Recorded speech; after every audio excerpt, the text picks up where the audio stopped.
We are now going to jump into our 3 panel discussions, and we'll start off with our first panel discussion, in which we will try to focus on the work that's already happened in the world of AI. All right, let's get started. I'll hand it over to Amelia. Oh, am I muted? Was I muted? No, you weren't. Then is Prasenjit muted? What's happening? Okay, cool. Anyways,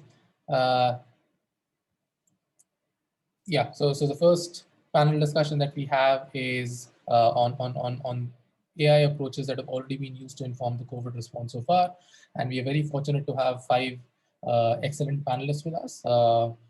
And I'll just go, introduce each one of them in the order that I have them on the slide. First off, we are very fortunate to have Professor Andrea Lodi. Professor Lodi is the Canada Excellence Research Chair in Data Science for Real-Time Decision Making at Polytechnique, Montréal, Canada's leading research chair in the field of operations research. He holds a PhD in systems engineering and was a full professor of operations research in the Department of Electrical, Electronic and Information Engineering at the University of Bologna. Professor Lodi was awarded the 2010 Google Faculty Research Award and the 2011 IBM Faculty Award. And he was also a member of the prestigious Herman Goldstein program at the IBM TJ Watson Research Center. Professor Lodi's research group has been involved in developing AI tools to improve the distribution of molecular and serological tests for COVID-19 across Canada. Next up, we're also very fortunate to welcome Dr. Maimuna Majumdar.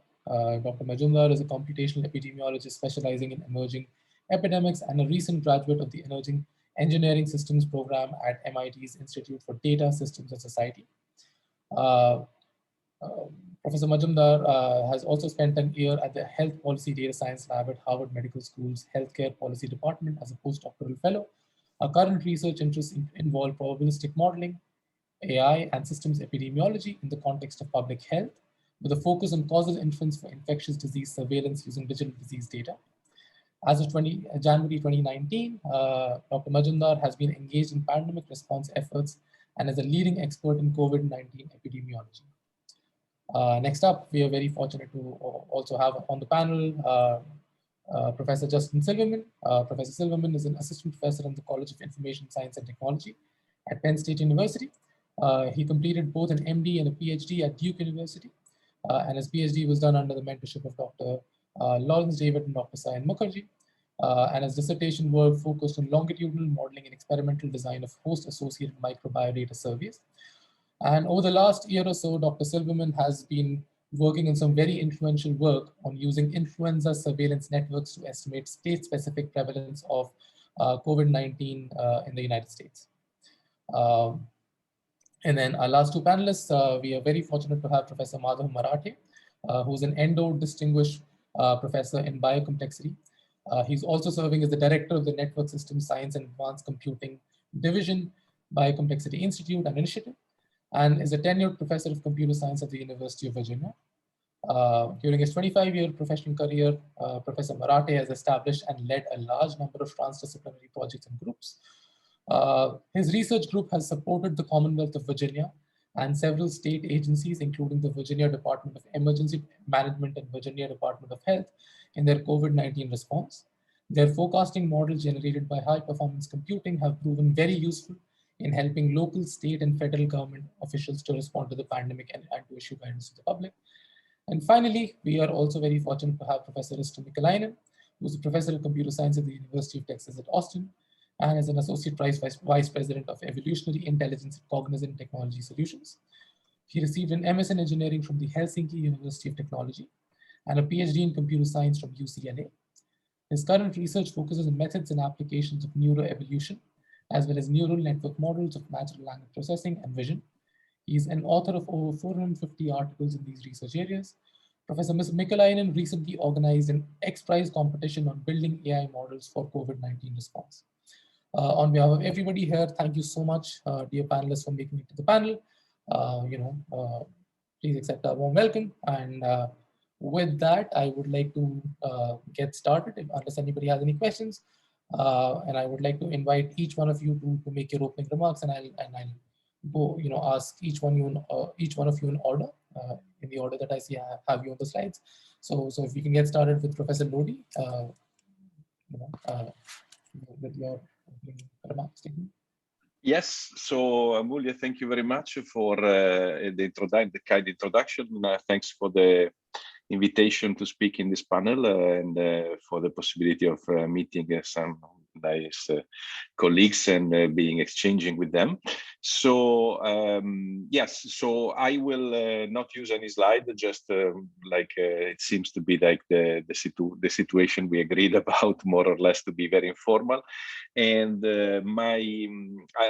yes, so I will say that everybody has been quite, at least I have been quite, let's say, touched by the situation when in February and March last year everything started. Actually, I'm Italian, so for me it started quite early.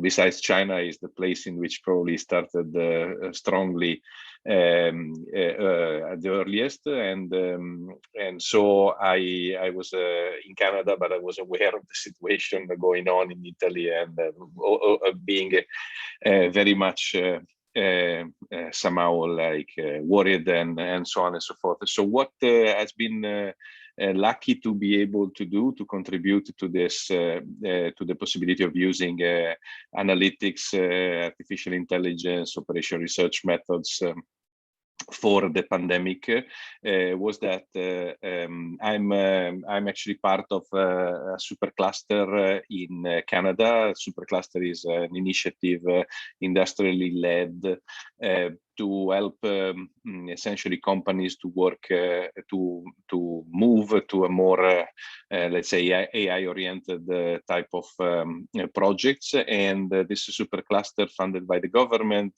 is especially on supply chain. And for this reason, the Roche Canada reached out to the supercluster and to some of the companies I'm involved in.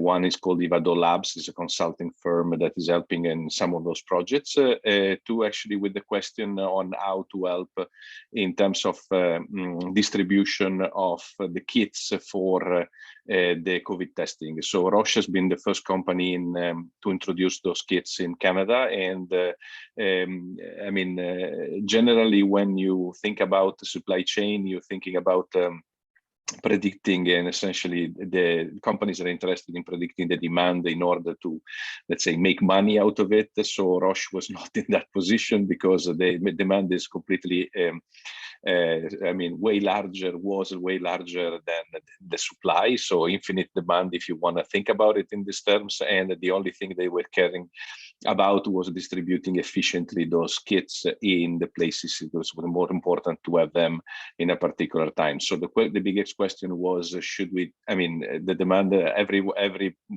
province in Canada, every lab is shouting for getting as many kits as possible, but will they be able to use them, right? I mean, because the point is that you don't want to have inventory on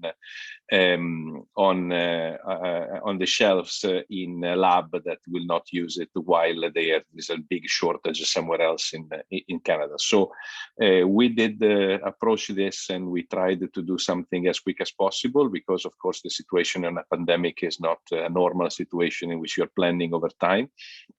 And in 8 weeks, we have been able to deliver some product to Roche that has helped them in doing 3 things. So the first one was predicting the usage of the kits in the various labs in the country by doing some simple, let's say, machine learning in analyzing essentially a few weeks of data on the usage and knowing something related to the let's say to the capability of a certain lab to do those tests, which includes, of course, having the machines, having the personnel, and so on and so forth.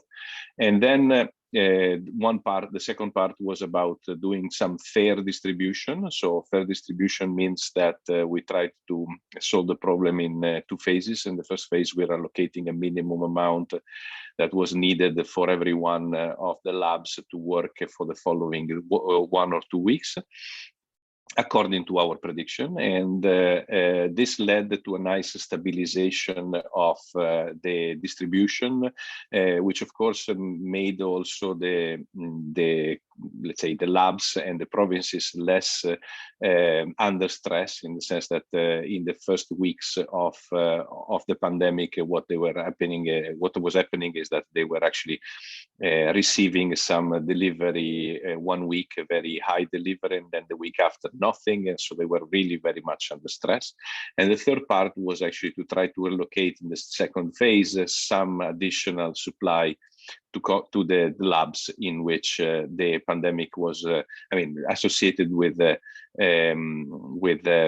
let's say provinces in which the pandemic was going particularly fast, and there was actually a surge of the cases. So this has been a very, let's say, personally, is one of the projects, of course, in which you are in particularly feeling that you're doing some work that is not only scientific, but is also helping the community. So that for me was a very, very special feeling, and being able to apply what I know of to the public health, and to essentially improving a situation so special that in this case. So yeah, I mean, that's why, of course, I was involved like many others in many other little things, but I mean, this one is probably the one that I'm most proud, and certainly the one in which I felt like the contribution of using both, let's say, predictive analytics and prescriptive analytics was actually particularly interesting in this case. Thank you, Andrea. So I guess we'll go over the opening statements first, and then we can take, have the discussions at the very end. Next, if I could invite Dr. Majumdar. Great. Hi, everyone. Thanks so much for having me. It's fantastic to be here. So my group has been involved in COVID-19 response efforts since early 2020. We were one of the first teams to produce an estimate of the base reproduction number for the novel coronavirus in Hubei, China. In epidemiology, the base reproduction number, often abbreviated as R0 or R sub 0, is often defined as the average number of secondary infections caused by a single index case in a fully susceptible population. As a result, it's population specific and it varies across contexts. So if R0 for a given pathogen in a given population is estimated to be greater than 1, we expect that pathogen has epidemic or pandemic potential. Early on in the pandemic, when data were really sparse, my team employed a very simple phenomenological model to estimate R0, and we found that R0 for the novel coronavirus exceeded unity and was likely between 2 and 3 soon after its emergence. But as the epidemic in Hubei quickly turned into a global pandemic, as we are all aware, my team started to wonder just how different this particular value, R0, was across locations, and how various interventions that were being implemented around the world would impact transmission. The complexity of these questions, as well as the wealth of data that were generated in the first few months of the pandemic and have been continually generated since, warranted a transition away from simple phenomenological approaches towards artificial intelligence approaches for modeling transmission dynamics. So together with Mclennan Tambe, who the audience heard from earlier today, and his team, my team developed a suite of agent-based models, or ABMs, to explore the heterogeneity of COVID-19 within and across 3 different populations, with a specific focus on simulating the effect of non-pharmaceutical interventions that has more recently been extended further to study the impact of various vaccination rollout schemes. However, ABMs are just one example of an AI approach that my team has explored within the context of the pandemic, prompted by the wealth of research that has been published since early 2020 about the novel coronavirus, some of which we are hearing from and about today.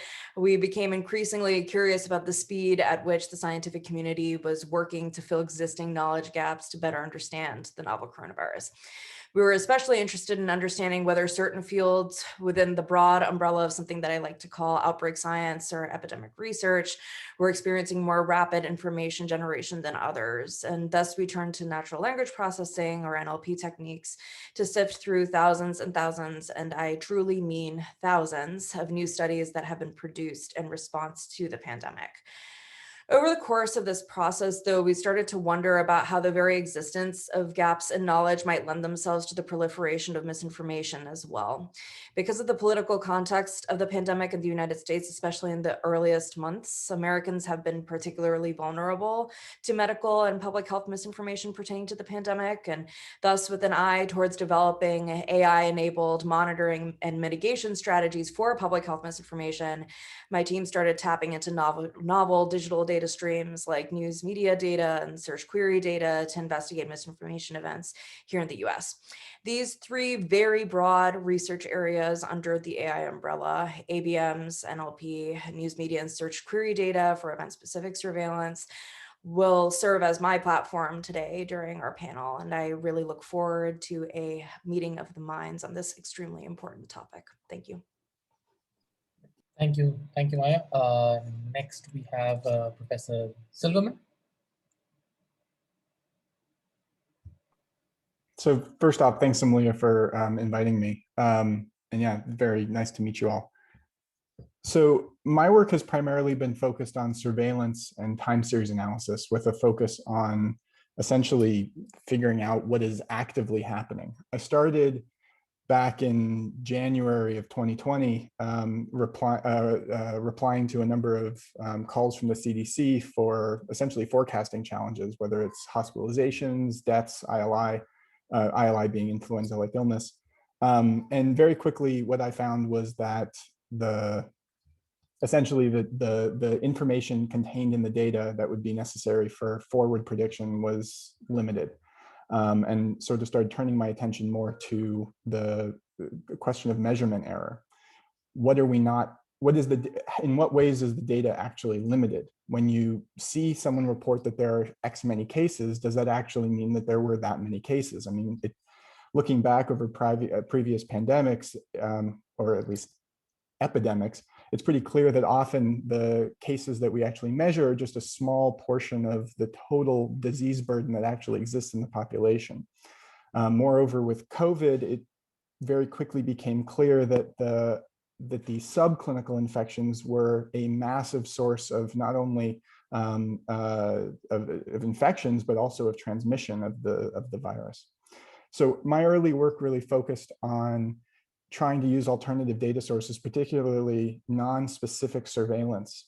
The idea being that case counts are highly specific, but they're also highly biased because of especially early on in the pandemic, the burden of actually getting a test. I mean, across North America, there was a shortage of swabs. If you were in New York during January to April of 2020, February to April of 2020, you really were only going to get the test if you happen to be in the hospital, which definitely led to some biased estimates of things like infection fatality rate.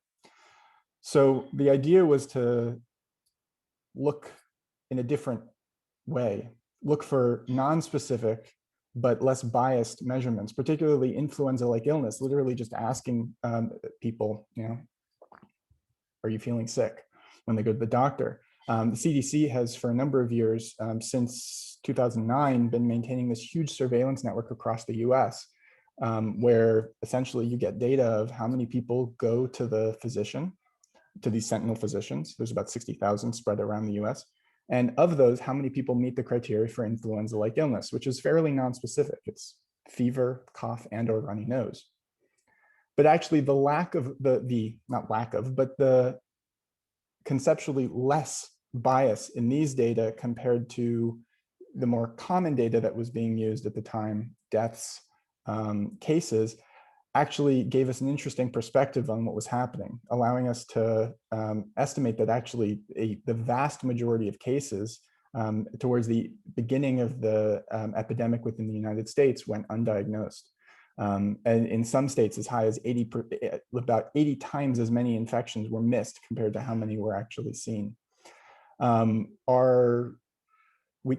Again, focusing less on prediction, but more on trying to estimate what was the current state, what some people call nowcasting, although I've never really understood that term.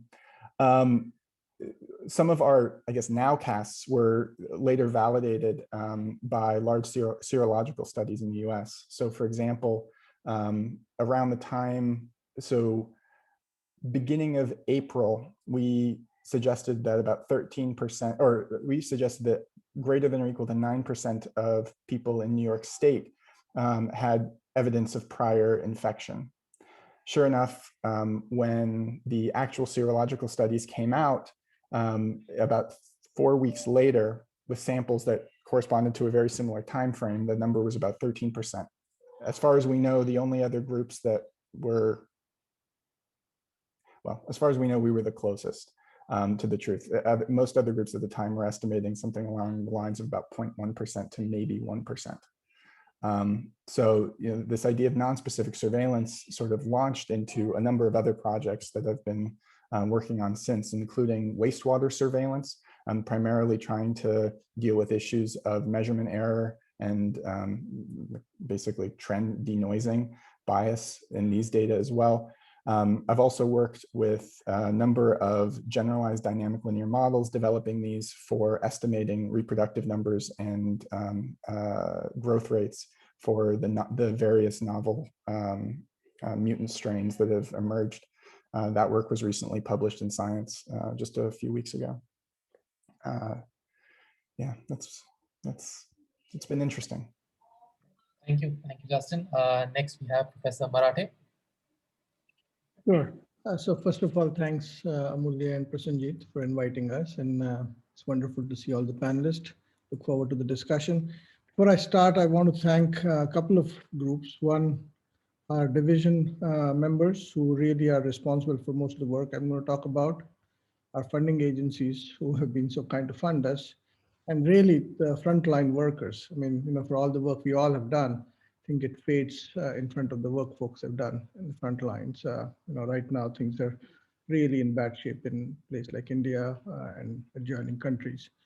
I think they deserve a huge round of applause from all of us in support. So, like others, we have been part of the COVID response from very early on the process back in January or so in 2020. With our federal sponsors, largely DoD, as well as the CDC group that Justin mentioned, with the forecasting challenge that they were running. In fact, with the flu challenge that was going on, that was pivoted to the COVID forecasting hub by Nick's lab. So we continued that work, but we've done all sorts of different pieces of work. We were also contacted by our state, and we provide weekly briefings to the state, provide data and analytical products to the state, to our university, to the state hospital system, to the DoD, CDC, a number of groups in India now, and work with the European CDC as well. So fairly broad-based work, and it's possible really because of a large team that has been working on this fairly consistently for a long time. A few nuggets, and then maybe I'll pass the mic to others in the interest of time. Early on, we of course built models like others did, but one of important intuitive result that we got that was helpful was in terms of placing mobile treatment units that we work with VDM. Our general suggestion at that point, based on the modeling we did, and relatively simple models, but based on our Ebola experience that we participate in, is that large treatment units are not probably the right way to go about doing it. Small nimble units are much better to placed, and we also told them we'll give them a forewarning so that they can start preparing with 6 weeks remaining. And luckily, we've not had to do much of it in our state. We also built 3 different dashboards or tools that people can use. A surveillance dashboard, just like the JHU system. It's very similar. It started almost at the same time and has got a few features that are different. Admittedly, their work is also very nice, and I must certainly applaud the work they've done. But it's available, and there are some cool features that you folks should take a look at. Another tool that we have made available is a dashboard. It's called Mrdd Dashboard. Allows us and users to look at the hospital capacities and where they might stand with respect to the outbreaks.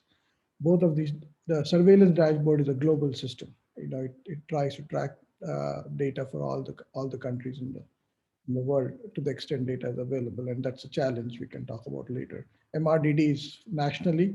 It shows basically level at hospital, at a level of what's called HHAs. These are areas slightly larger than counties in states, and you can see the levels of beds that are available and other supplies that are available.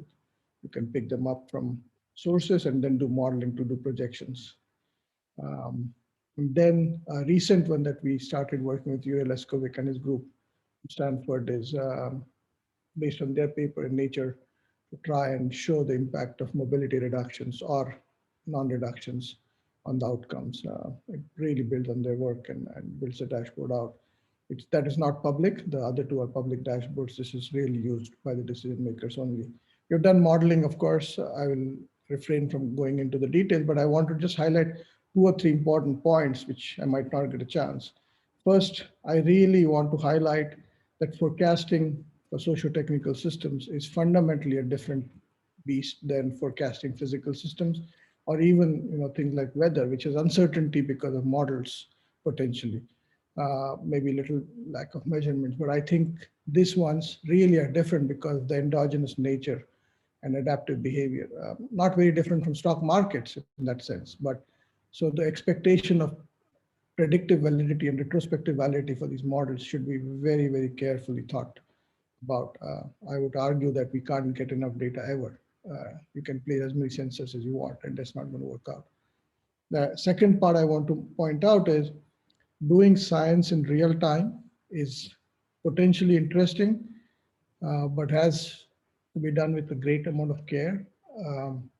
And it basically, to decide whether 80% solution is good enough. Amulya, we're going to talk about it later. But the point I want to make here is that communicating your results in public and with policymakers, both are non-trivial aspects. I think it's a fair maxim to make that everybody right now has become a COVID modeler, but that has some things that are good and some things that are not necessarily good, because right now the level of trust on the modeling results has fallen sharply, I would argue, because essentially there's so many models, it's just very hard to figure out what works and what doesn't work. So we need to really think about it very, very carefully. So I would strongly urge all of us, and that doesn't mean our models are better, but at least we need to have a discussion about this. And third, an important point is research of this kind has to be done with stakeholders and folks on the ground. It's not very useful to do a spherical curve approximation, as physicists would call it, to solve a problem which is really not very meaningful. So working with the end users in these times, in my opinion, is extremely useful. And the last point, and I'll stop, is working in teams is very useful, and how to build such an environment. CDC has done a good job with forecasting. Now there's a scenario hub. Perhaps we can build other teams like this, because I would contend no single group has all the expertise, information, or the skills to do it. So I'll stop there, Amulya, and hopefully we can have discussion on these points. Yeah, thank you. You practically laid out the questions that I'm going to ask later. So thank you for that. Last but not least, we have Professor Mclennan. Yeah, hi, I'm Risto Miikkulainen, University of Texas at Austin, and also work at Cognizant, where we have an evolutionary AI research team. So I actually do have some slides because I like visuals. So back in about May, I think it was, when we first wrote a paper about some of our techniques that we used, and I submitted it to arXiv. And I realized that after a couple of hours, our paper was already way down in the list of papers. There was a new paper submitted every 17 minutes to medRxiv or arXiv about COVID.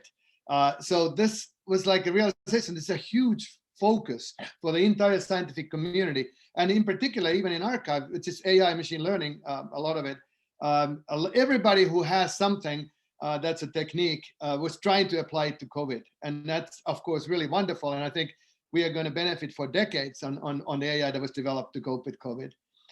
So we also had this idea that we wanted to help and wanted to be relevant. And we had developed this mechanism on the left side here for supporting decision-making. For instance, in marketing, for instance, in design, even reinforcement learning, what are the optimal decisions that allow you to cope with the world? And this is what we wanted to bring to COVID-19 pandemic. So there, at the time, in the spring of 2020, there was a lot of effort on modeling, on prediction, figuring out how the pandemic will unfold, but there was much less focus on what we should do about it. And this is actually what we thought we could actually bring in, use this modeling technique to look at these predictions, and then use the AI to make suggestions on how we could control the future unfolding of the pandemic. So that's our perspective. It's the focus of the Cognizant AI labs. And initially, of course, you do need to have a mechanism for evaluating your recommendations. So we need a good predictor. And that's the starting point. We built a predictor using machine learning, using the data that was available. Unfortunately, there were data sets available, like the Oxford data set, that included not just the cases and hospitalizations and deaths, but also what the different interventions, the non-pharmaceutical interventions around the world were being enacted, what was done where, and how then the cases unfolded based on those situations. So we could use this data to build a database model, a machine learning model that takes into account the interventions in order to predict what will happen in the future. And once you have that kind of a predictor, we can use it to evaluate policies. And now we don't have a target, we don't have gradients. We can use the same kind of machine learning as we do when we build a predictor. But we can use evolution, computational evolution, which is a search method to find an optimal prescriptor or strategy for interventions in the pandemic. So there's a population of these neural networks that you see here that make recommendations along multiple dimensions. We have a couple of more now, like closing schools, closing workplaces, public transport, requiring people to stay at home, and so on. These are interventions, policies. And a neural network will look at the past history in a country and then make a recommendation what should be done right now. And each one of these policies can now be evaluated against a predictor. These are not some things that governments actually implement at the moment. They are suggestions. So we need a predictor to evaluate how good they are. And that's then possible to evolve and do it across the world for different countries, like the Oxford data has. And it turned out that this actually worked quite well. The predictions were relatively accurate. The data is, of course, very noisy, but if you pool the data from around the world, you get enough that you can actually make some context-sensitive predictions and therefore context-sensitive prescriptions. And we found something interesting from that system, that our system, the prescription system, made recommendations that at the time that they were made were kind of different, were new. They were not really implemented in many places in the world. But 2 weeks later, they became something that a focus of discussion and then implementation. For instance, very early on, the model is focused on schools and workplaces and policies that regulated how much of those were open. And indeed, a couple of weeks later, there was a big discussion about how the virus is transmitted indoors, primarily through prolonged contacts. And this was something that came out automatically from the AI before it was actually a focus of discussion. And similarly, later on in September, the focus shifted. The prescriptions were mostly about gatherings and travel. And on the other hand, to our surprise, the recommendations of the AI made were to open the schools, which was really crazy for us, but it turned out it actually was a good policy, and that was followed many places. Schools were not the hotbed of infections, and the AI discovered it before we did. Then early this year, the stay-at-home requirements became a focus of the model. And indeed, it was the time when that had made a difference in a couple of places when things were exploding. And the most recent one, in March, we were amazed to see that no matter what the prescriptions were, India was in trouble. We got full lockdown prescriptions from the model, and still the predictions of the predictor were that India was headed into a major increase. And again, this is something that happened, and eventually it's still happening But it was interesting to see again for the fourth time that the modeling actually gave us a 2-week advantage against what was happening in the world. Now we built this in order for people to gain understanding of what AI can do in decision support. So we built a publicly available demo of it, and it's still running. It's been running for over a year now at this URL. You can go there and you can see these predictions, you can see these prescriptions, and you can now also modify them by hand and see what would happen if you make certain prescriptions. And in the future, we also want to support technology to go back in time and then run counterfactual scenarios and see what would have happened potentially if something had been done differently. But I want to also build on what one of the earlier panelists had said that suggested the close connection with the real world. We want it to be more than just develop technology and demonstrate it.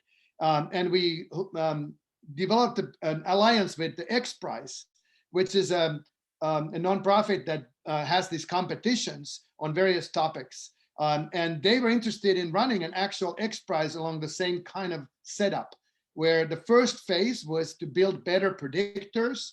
And we used that to narrow down the field of 100 entrants to 50 finalists. And the second phase to build better prescriptors like we had. And this run really fast from November to March. But in the end, it was quite successful. We had the winners used different approaches and runner-ups used different approaches and did quite well in both prediction and prescription. And also some of the teams, like the winning team from Valencia, was already working with the government and using the results of the X Prize to inform government policy.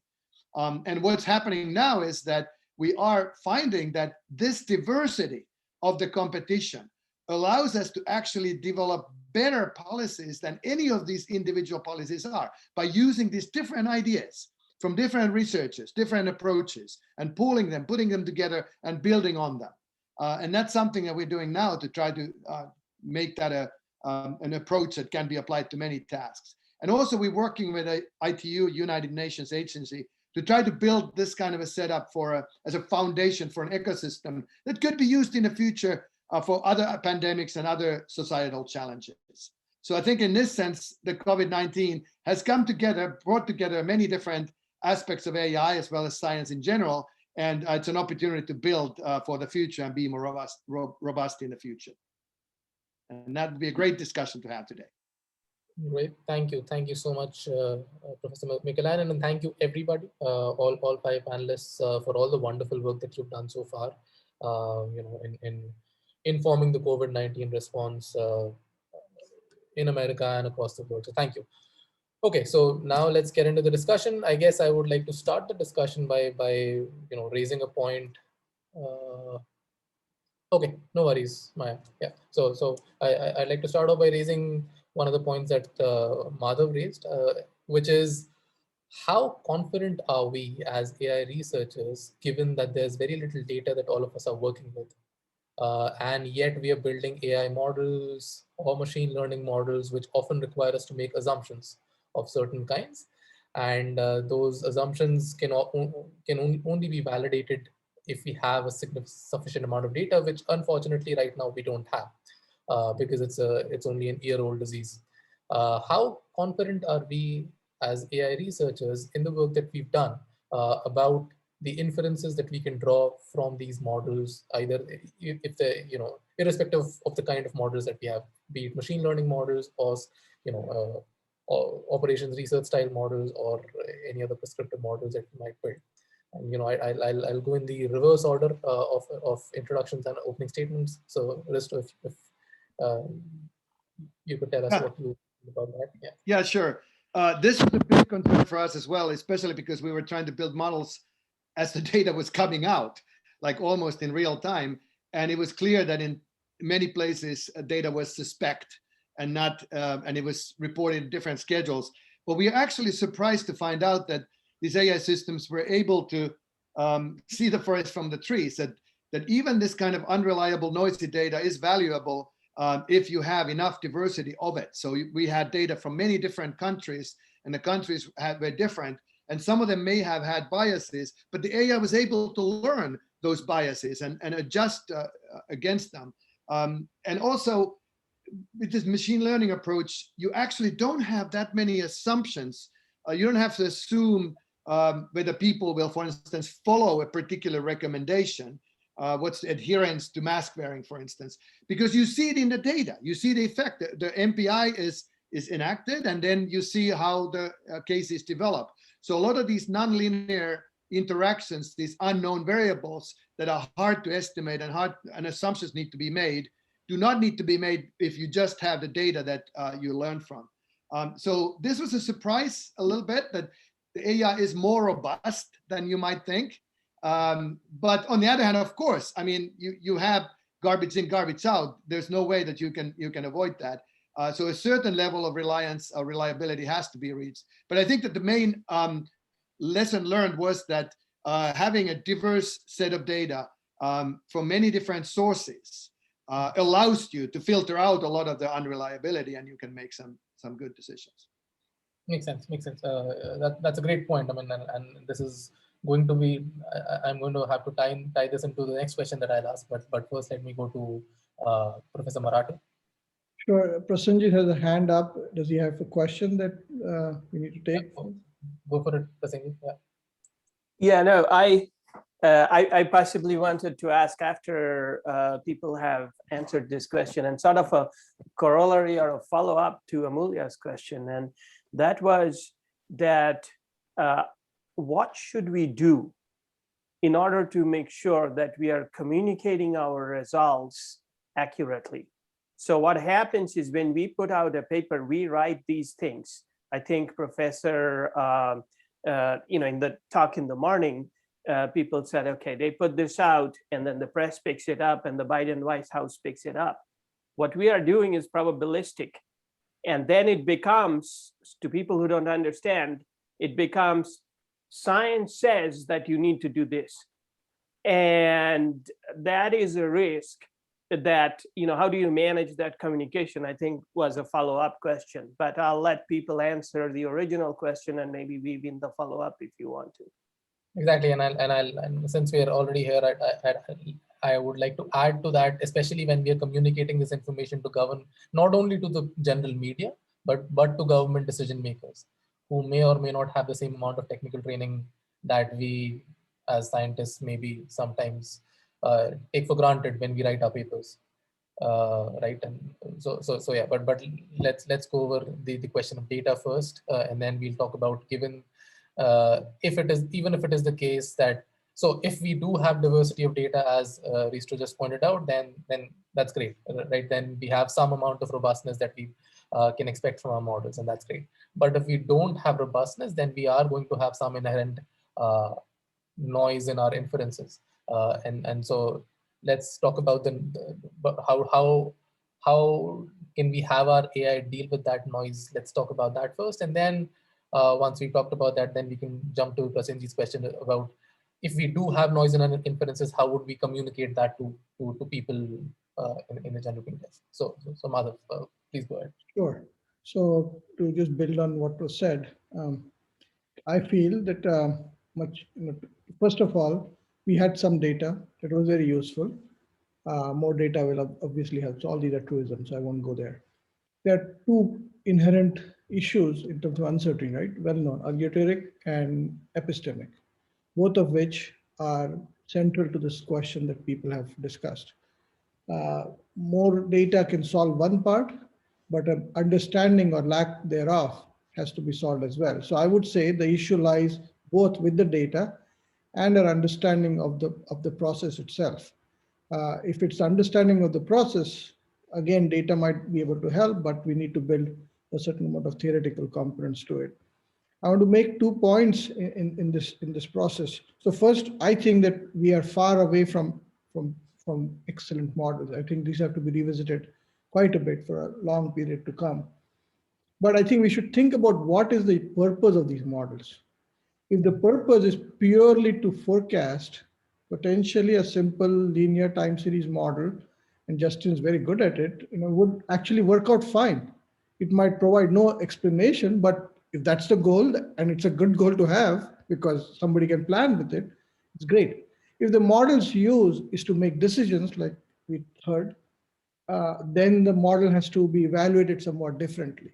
So how good and how bad we are doing has to be dependent on the purpose that and the use of the model itself. Just as one example, we actually worked with we've been doing this now for almost 25 years, Amulya. So we've seen different things.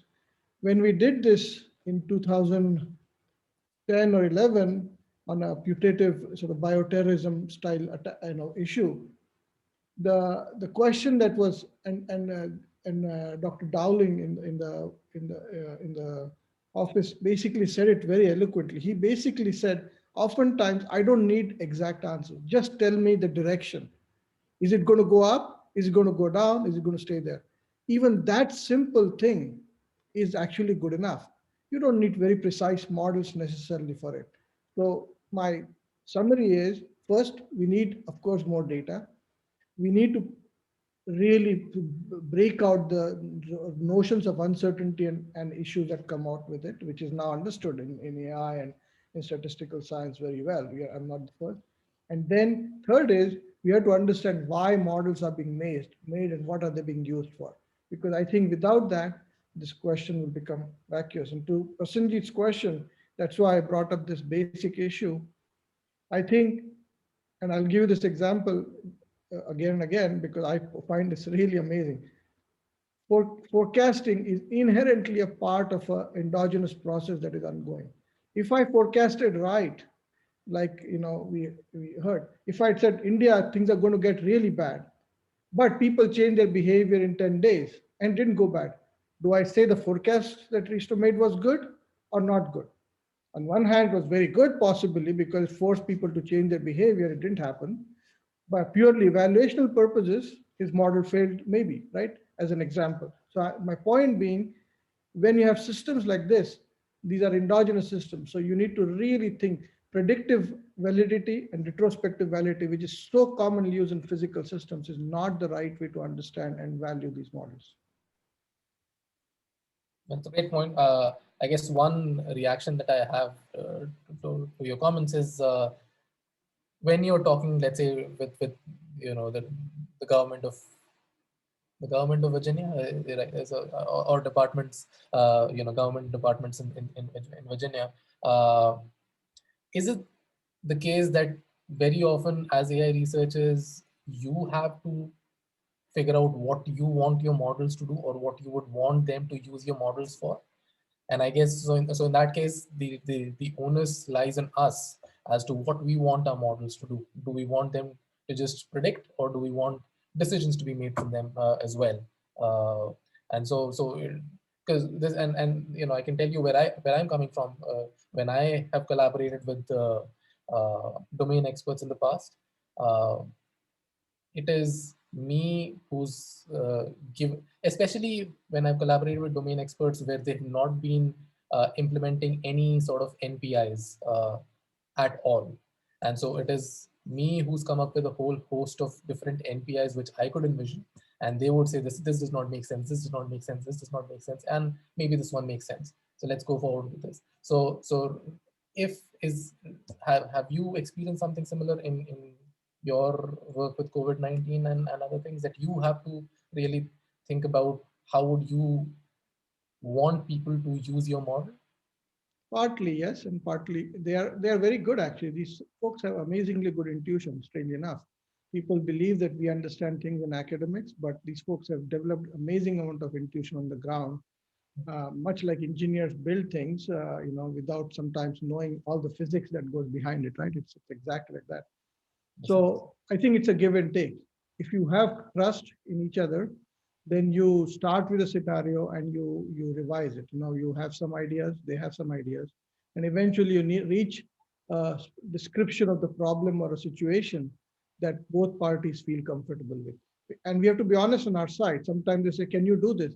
And we have to tell them very clearly, our models are simply not set up to do this right now. And we should accept it early on rather than saying we'll do it, or tell them we'll do it, but these are the assumptions we're going to have. So to the extent you get our results, They're very well-defined assumptions, and then you have to figure out how you want to use the outcomes to make a case. Because without that, we are, in my opinion, misleading them. And they are very good at it. They understand if you give them the right assumptions, they can pitch it or manage the story as it's needed. Because after all, our models are just one part of the story, right? Although we are the lead modeling group for our state, there are so many other considerations the state officials have to take into account when putting in NPIs. And this is what you were mentioning before as a teamwork, I guess, right? I mean, this is the part that is important in these situations in which what you are doing is so much impact potentially in the society. That's correct. So that's, I think, the decision making is, in some ways, our job as academician, in my view, is to provide scientific evidence to the final question that comes. The decision making is really in their hands, not in our hands, at least for public health. Makes sense. So I mean, since Andrea jumped in, Andrea, why don't you tell us how has the lack of data informed your the modeling that you've done, and how have you sort of overcome? Well, in my case, I mean, I think all the points that my colleagues have raised are very important. I think one part is that we have to continue. I mean, we have to design methods which are continuously learning from the data that is actually flowing in. So in this particular situation, I don't think you can say, okay, now, I mean, for every one of us, it would be nice to say, okay, now that we have the data set, we work on this data set. That's not possible simply, right? I mean, we're talking about, so in our application, the situation was, I mean, when they contacted us, they were already under extreme pressure, but they were actually collecting 3 weeks of data or something like this, or maybe probably not more than that. So the situation was, for example, at the beginning, to use as much as possible the knowledge of the capability and the capacity at the same time of the labs to actually act, so doing things. And which meant, I mean, technical knowledge of the machines that were actually used, the personnel, the rates, in order to infer the rate in which the test could have been performed. At that point, the situation was more like, I mean, the models, the models we were using from the male side were actually even less than basics, if you want. But the thing is that then you move from the technical knowledge of the, I mean, the way in which the things are done versus more trust in the data that is coming in, and somehow transforming the model that you're using. I think this is the rule that, I mean, the rule of thumb that we should learn under situations like this. I mean, it's always the case, right? I mean, you never have a model that you fix on stone and you never change it. But I think in this particular situation is even more important, I would say, in order to trust really what you're doing.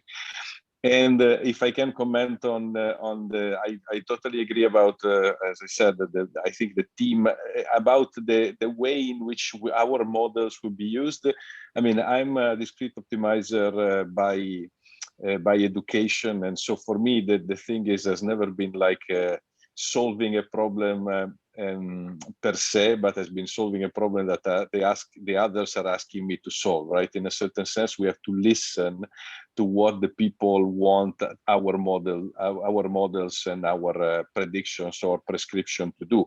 That is the only, in a particular situation like this, that's probably the only thing to do. And as I was said a minute ago, also being completely open to say, I'm sorry, but we can't do this, right? I mean, this is something that we are not able to do. The science is not ready to do that.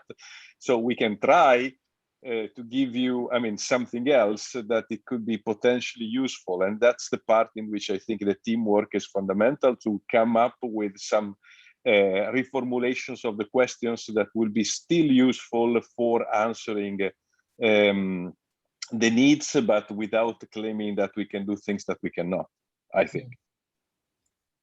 That's a great point. And I guess this, you know, So let me go back. Let me go to Maya and Justin first about one additional point that I just thought of as Andrea and Madhav were making points. As more and more data is coming in, if we want to rely on that data, is there a problem of, or is there a concern that we need to think about, that the environment itself is changing? So is there an issue of non-stationarity that we need to think of, which hampers any kind of learning that we might wish to engage in? So Maya or Justin, either one of you. I'll jump in for a sec, but I mean, yeah, I would definitely, I think that this is probably one of the best questions, because the limits of this data are vast. At the beginning, you know, and touching on this idea of changing environment, at the beginning of the pandemic, there was very different reporting standards and very different reporting practices than what we've been seeing in the last 6 months. Fundamentally, the data has changed. We have no, you know, and if you just look at the data, you know, published data sets, electronic health, you know, huge electronic health records, there's no evidence of this. So I would disagree with the idea that these models can learn those types of biases. I mean, fundamentally, this is a non-identifiability. It's not just that one model might not be able to do it, it's fundamentally no model can do it. I think, you know, the first question should be, is the information even in the data? Not, can I get a model to answer the question I want? I really like that last point, which is, you know, we have to sometimes be willing to say, this can't be done. You know, and if you happen to do that, which can't be done, then you've obviously used some implicit assumption, which, you know, should be made explicit. And I do think that that's kind of a central problem, and it's a reason why I do think that there should be a healthy dose of skepticism. And I would apply this to all of my own work. I mean, we just put a paper up on medRxiv where I swear, like, there is no discussion. It's just a long listing of limitations. And I'm sure that we've missed a bunch, you know, it just, you know, essentially just putting something out there because you say, well, hopefully someone else might find this useful, but I have no idea what to make of it. You know, despite the best that I've done. So I think that the limits of this data are real. I mean, look at H1N1. It was only about 6 years later when some large serological studies were done where people realized that, you know, literally there was only about 1/60th of the cases detected. It's going to be, you know, and that clearly was not a constant fraction throughout the course of H1N1. So being in the midst of a pandemic and figuring out where you are and where you're going and what things are currently happening is remarkably difficult. And I think it's important to keep that in mind. Yeah, I completely agree. Maya, do you wish to comment on the lack of data and the inferences that you can draw, or the fact that the underlying environment itself is changing, especially, for example, something with something like, you know, the testing strategy of governments has been changed 5 different times in India, at least. You know, whom to test, which directly plays a role in how many positive infections are you going to see every week, right? Right now, in India, I can tell you the testing strategy right now is that if you have COVID and you recover, after 17 days, you don't even need an RT-PCR test to say that, you know, you're now negative. You just assume negative because the system is just crumbling and they don't have enough number of tests. So who knows? So this is just an example of how the environment is changing. So Maya, do you have anything to add? Yeah, so I think one thing that I'll say that I think is probably pertinent to everything that my co-panelists have said so far is that I think we need to be careful when we talk about data as a generic term. So there are lots of different types of data streams that all of us have used, right? So some of it we've discussed so far, testing data, these are population level metrics, right? So we're getting, you know, % positive in some cases, we're getting the number of tests deployed in a population in some cases, so on and so forth. There are a lot of population level data that many of us have used. I think many of us are familiar with the various numerous aggregated mobility data sets that have come out in the last couple of months that are in many ways kind of a radical shift in data sharing between corporations and researchers. So there have been a couple of really good examples of that in the last 15, 16 months.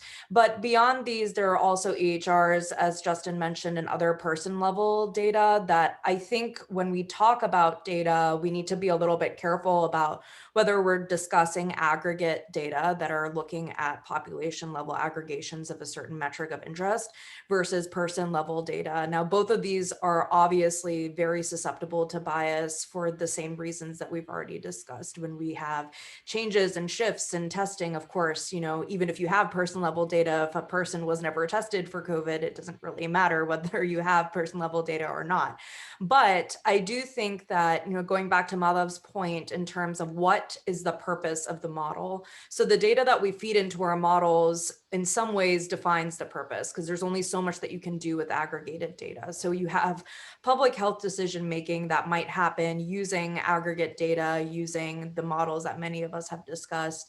You also have clinical decision making, right? So this is person level decision making. How are you diagnosing an individual if you don't have it? If you don't have a test, right? Or how do you diagnose people in retrospect when you know that people were not tested at a regular interval or with enough regularity that you would be able to really capture all of the infections that have happened in a given population? So the reason that I bring this up though is because I think that, so far we haven't talked too much about clinical decision making on this panel. I do want to mention that because that is another area where AI has been very, very active in the last several months, more than a year now, especially within the context of COVID-19. Prior to COVID-19, we have been using clinical decision-making for a whole host of diseases, but these data are different, right? Usually the data that are being fed into decision-making models for clinical decision-making are individual level data, and they have different struggles. And one of the things that I'll mention, one of the struggles that aggregated data and clinical data that's individual level share is representativeness. And I think that that's something that we were probably planning on talking about later on in the panel, but I'll mention it now because I think that when we think about, what are the restrictions associated with all these data sources that we're using, I think that this might be chief among them, right? So when it comes to mobility data, you're restricted by who owns a smartphone. When it comes to testing data, you're restricted by who has access to a test. When it comes to AHR data, you're most often restricted by who has insurance in this country. So all of these things matter because they don't apply to everyone, right? And each of these have different representativeness issues. So at least some of the concept of, how do we evaluate these models? It also depends on whose data we're building these models off of.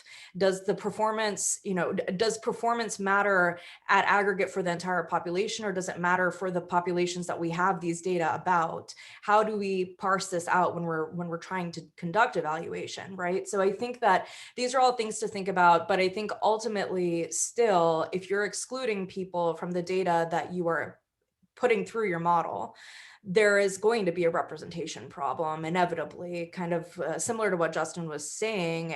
You can only know what is in the data that you have. And now if a bunch of people are missing from the data that you have for a whole host of systemic reasons, then what does that mean for the decisions that we are encouraging decision makers to make? Are there biases that we are exacerbating by doing this?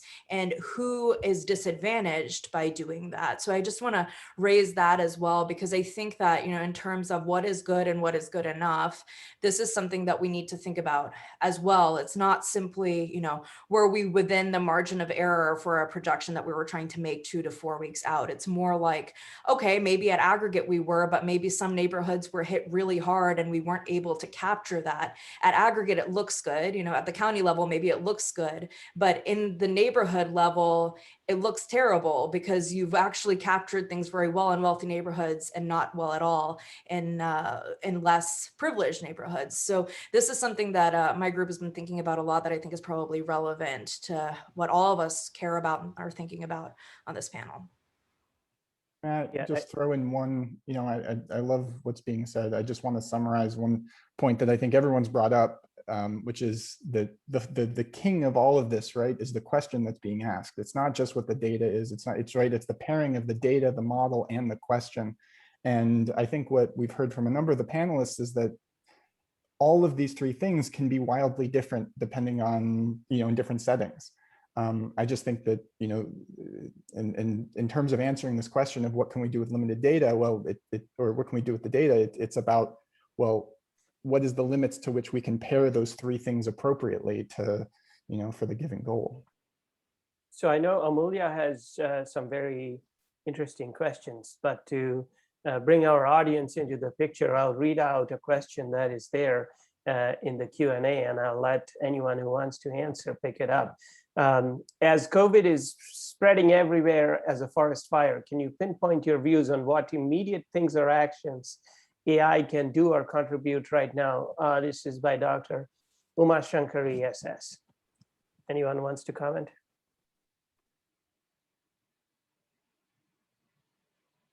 Or another way to paraphrase it maybe is as AI researchers, what do you think, if you were asked what is the next thing that you would want to work on given enough number of resources, data-wise, collaboration-wise, what is the next big thing that you think would be most helpful well, in getting us out if I can say something, I mean, honestly, I'm currently in the United States, and what is actually worrying me a lot is that at some point I was very how could I say, I was very pleased and excited about the fact that we now, for example, in New York City, we have walk-in for vaccination.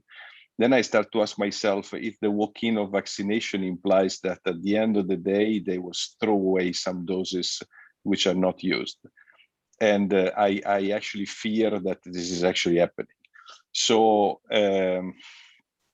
is there a good, I'm asking the question, so is there a good prediction about the fact that how many doses have to be, how many vaccines have to be unfrozen in order to actually being used in a particular day when you allow people to walk in without appointment? So to me, this is knowing the situation in other countries, including Italy, in which the second dose, they are doing pretty nicely now with the first dose, but the second dose is actually indefinite in time, more or less.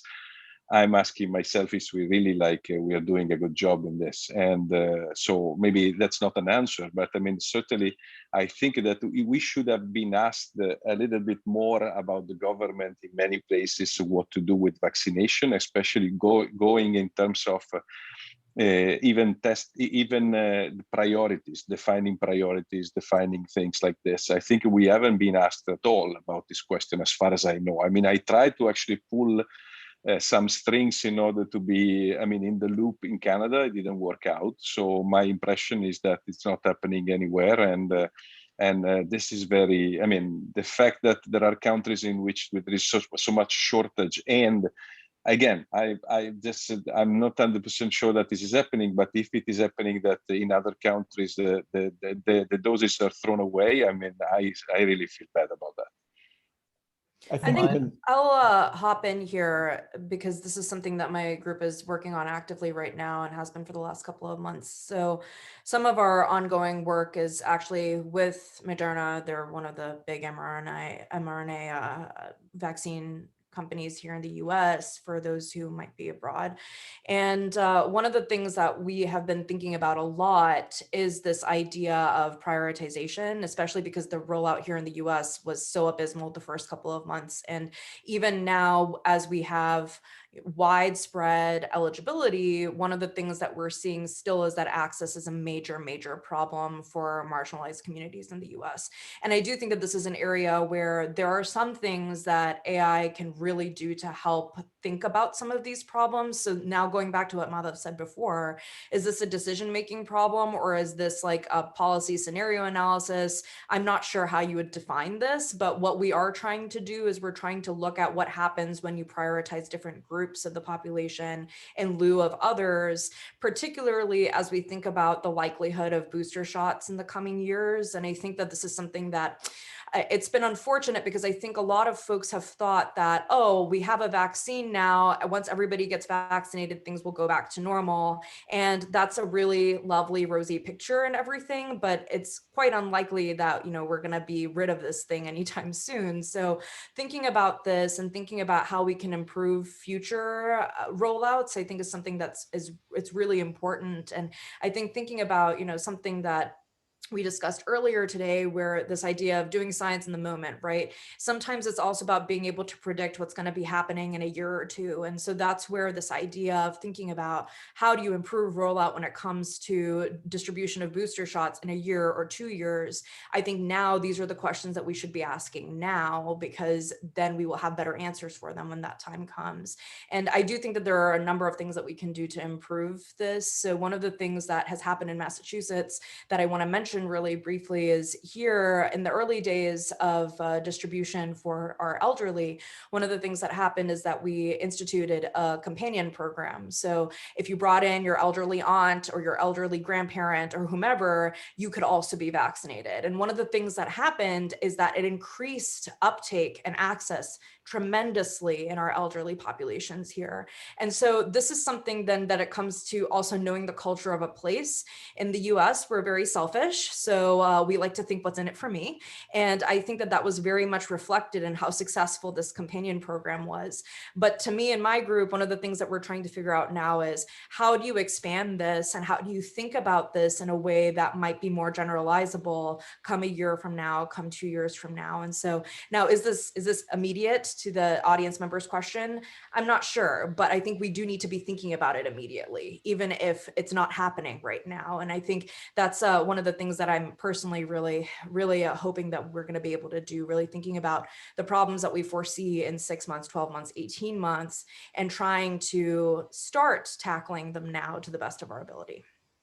I completely agree. Yeah, I think Justin had a point, and then we'll go to Risto and Madhav.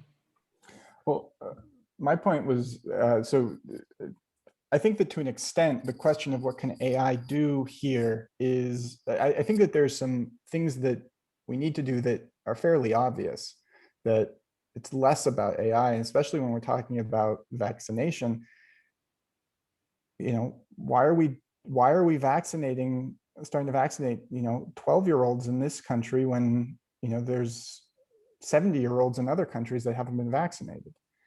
There's part of this has to do with politicization and nationalization of vaccine, where there's basically been a functional embargo on export of vaccine from places like the US and Holland, where a lot of the processing or the manufacturing facilities are. And we can sort of talk about how to get people vaccine who need it, but ultimately there's other factors at play that are going to be in the way of really doing what needs to be done, and implementing some of these solutions. And so I think that there's definitely, I think the answer to this question, the dominant source of benefit, or the most important thing to be done, and the thing that is a roadblock is not an AI problem in a lot of cases. Excellent point. Yeah, I completely agree with that. So it's okay. Risto? Yeah, I think that one role that AI could play at this point, and I really would like to get to, is to understand this as a global problem. Vaccinations are happening really greatly in the US and a couple of other places, but not in many other places, Africa, India, and understanding how this actually cannot be solved unless we look at it as a global problem. Should we really pay more attention to shipping vaccines to India instead of, like you said, vaccinating our children here that are not in the first priority, and how we should allocate the resources and what kind of policies should be set up so that eventually we'll get out of it. Because we might be protected right now, but if the other countries where COVID is raging and there's movement between countries, will keep getting new variants indefinitely. And this is, I think, a kind of problem that we could use the existing data and learn and predict, and then figure out how to best mitigate this kind of situation. That's a role for AI that could be extended, but it's not quite there yet. We would have to get some more data access and tabulate it so that and exactly like somebody said, what are the right questions to ask? What are the possible mitigations and interventions that we could incorporate? But that's something that's emerging now, and I think AI could play a very large role. I think, yeah, Roosbay, who was our second keynote speaker, he was a member of the task force of Pennsylvania's Department of Health on COVID. So hopefully these questions that we are raising could somehow reach some government decision-making body somewhere down the road, right? So there's hope at least. And Madhav? Yeah, so I think global sharing of vaccine is an important question. I think Justin, Andre, Risto make really important point. Maya made it too, and it's a tough problem because there's a desire and then there's a political reality, and that has to be balanced out. But even so, to the extent you want to develop methods, this actually is valuable. And maybe one thing we can do is to try and formulate the problem where we show the positive and the benefits of altruism. Okay, in my opinion, it's actually not even altruism. It's actually selfish strategy. But now you have to understand what the metrics are to be understanding it well.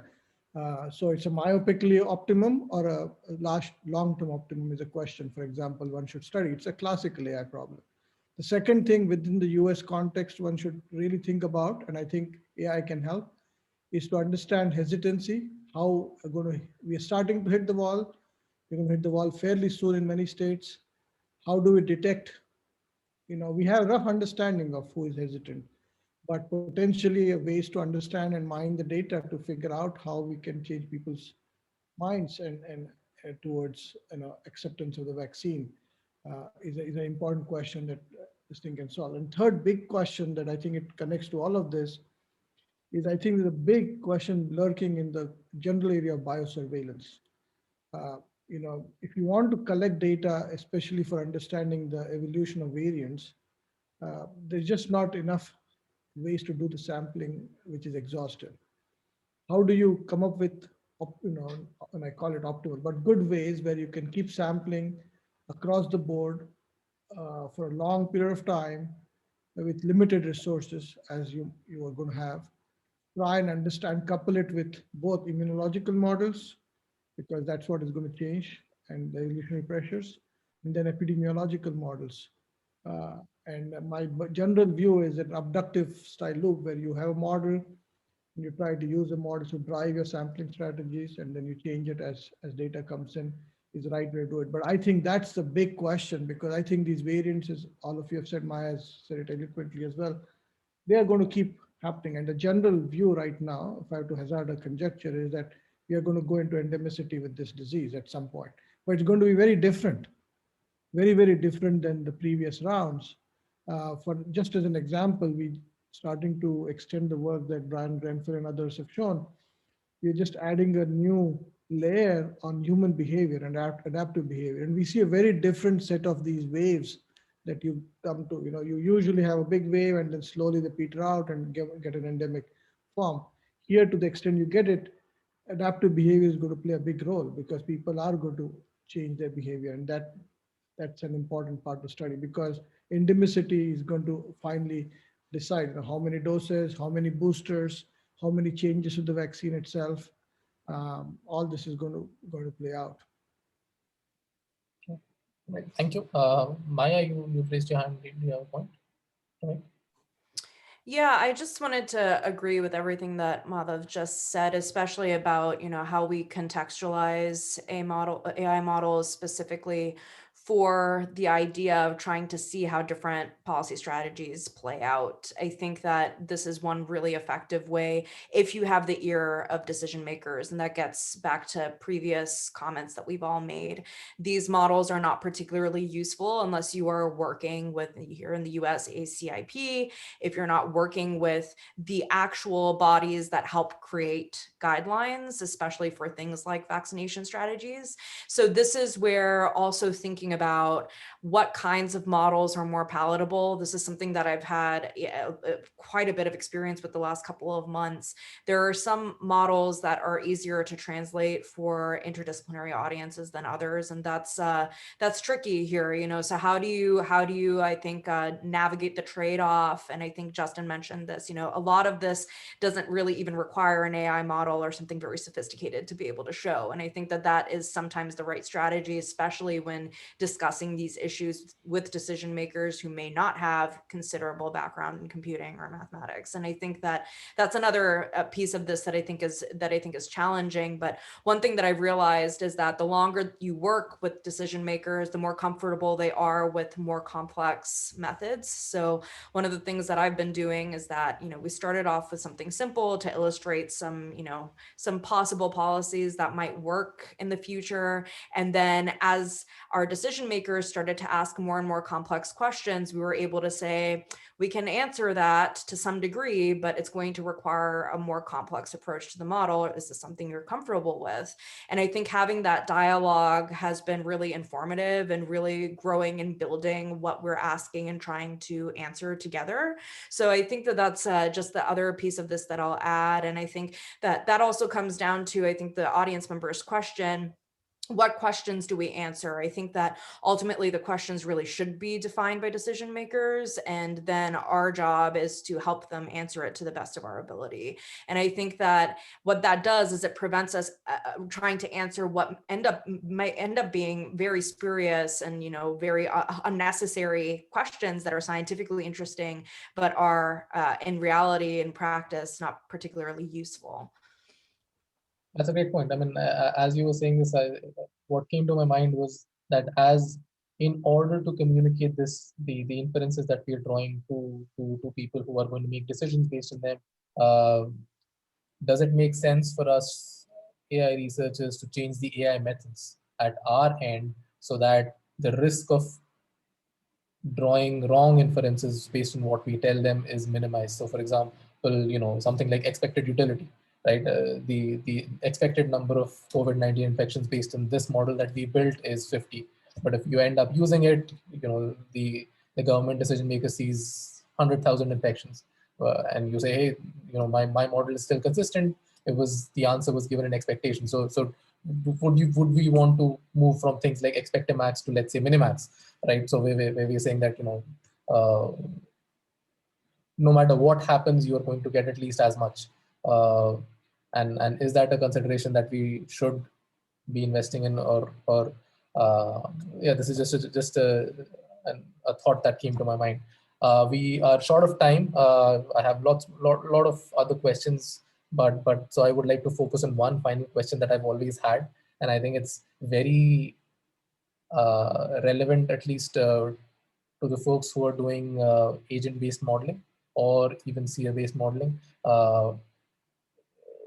You know, in the last 1 year or so, there have been hundreds of models that have been published on each one of which has some variation or the other on. So and not everybody has the good fortune of being able to get their models actually be used in the COVID response, right? So if you are that person, how do we deal with model selection effectively, right? From the many multitude, the myriad models that we have available to us from literature, how do we select which model should we actually be using? Or is it the case that because of the lack of data, the differences in the inferences that we'll be able to draw from these different models are not that different at the end? So this question is not that important, maybe. Would anybody like to comment on that? I'll say something really quickly. I think that this is where meta science has serious contribution to make, especially within kind of the umbrella of artificial intelligence research. So metascience, I mean, this has been something that's been around for a long, long time, and we are using it during COVID-19, right? So this idea of ensemble modeling and using multiple models to try to get at your objectives of interest, I think that there's a pretty strong potential future there. This is something that requires further nuance. I think that as a community, we need to also think about how do you select which models go into your ensemble, these sorts of things. And there are actually quite a few really interesting activities that are ongoing right now, led partially by Nick Raj's lab, who many of us know and are very good friends with. And I think that this is something that I'm personally very excited about, to see where this goes. And we've done similar work earlier on in the pandemic too, when we were first trying to figure out what the pandemic potential was of the novel coronavirus. One of the first papers my team published was actually a review of the first couple of base reproduction number estimates that came out within a period of, I think, 10 days. There were a bunch that had come out either as preprints or as peer-reviewed papers, and trying to see where they stacked up against each other. I think that helping us come to a consensus in some ways, this is where the idea of reproducing each other's work becomes really important, potentially with different methods, potentially with different data, but all trying to answer the same question. And I think that's where defining the question becomes even more important. If we can crystallize what we're asking and then ask multiple groups to try to answer that question, there is a great boon that can be served by that. Great point. Yeah, I completely agree. Risto? Yeah, this is what we saw in X Prize as well, that it's actually really richness of the whole community, that there are different approaches, different kinds of models, and they might have different strengths. And what I already mentioned in my opening statement, that it's actually not possible not just to use them as an ensemble, but add more AI that learns based on those different abilities and build something even better, which is new technology. And we should probably investigate that a little bit more. But I think it's a great opportunity to understand what diversity in these approaches can bring you and how you can do better. But in practice, actually, that's a scientific question. That's a scientific opportunity. In practice, right now, access to data and communication with decision makers is much more important than which method you're actually using. Any one of these models, if people take it seriously, can have serious improvement and effect. And that's where the real challenge right now is. I see. Okay. Does anybody else have any final comment? 3 minutes remaining. I think they covered just a couple of important points in this direction to what both of them have said. One is this comparison of models and is even more challenging, because oftentimes the notion of ground truth itself is very vague. Physics could ground this better, right? Even within, say, my model, and let's say I use SEIR model, the simplest of all, at least mechanistic models. And if the goal is to get some phenomena right, adding one more state, does it make a difference or not? This is not it might sound easy, it's not. I also think that there's so many models right now, and my general prediction is after this round is done, maybe we'll have fewer. I mean, right now it's impossible to have any comparative analysis. We have reached last, I knew 180,000 preprints. Somehow academics encourages not reuse, but reinvent every time. And I think hopefully it will stop over time. And we see this. It's actually a good part where people have this growth, and then a few models come in. That also has its weakness, because then you get stuck with one particular technology. But weather has done it, and I think we will slowly sort of converge into a class of models that people will generally agree is the right one to happen. So I'll just point that out, that it's an important thing to keep in mind. Great. That's, I guess, unless anybody else has any final comments. Justin, Andrea, anybody?